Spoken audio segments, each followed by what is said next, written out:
নাস্তা টাস্তা করার পর আমরা বের হয়ে গিয়েছি মহেশখালীর উদ্দেশ্যে। ভাবলাম বসে থেকে কি করব, আমাদের হোটেলে চেক-ইন তো 1:30টার পর, তো রুম ক্লিন করতেও সময় লাগবে। সো দ্যাটস ওয়াই আমরা বের হয়ে গিয়েছি মহেশখালী যাব বলে। এর আগের বার আমার মহেশখালী যাওয়া হয়ে ওঠেনি, তাই এবার ভেবেছিলাম মহেশখালী যাব। কিন্তু আই থিঙ্ক মানে এটা আমার সবথেকে বড় ভুল ডিসিশন ছিল, কারণ ওখানে যাওয়ার পরে আমরা এনজয় করতে পারিনি এক সেকেন্ডও। উল্টো আরো হ্যাসেল হয়েছে আমাদের সিনানের কারণে।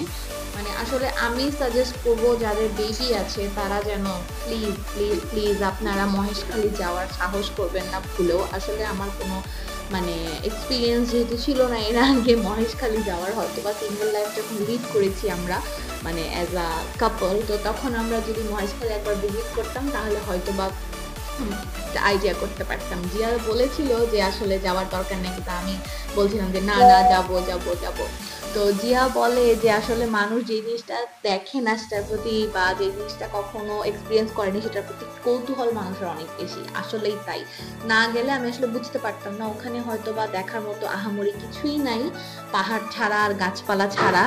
তো তারপরেও কষ্ট হয়েছে অনেক, খুব যে খারাপ লেগেছে তা না, ভালো লেগেছে, কিন্তু অনেক কষ্ট হয়েছে সিনানকে নিয়ে।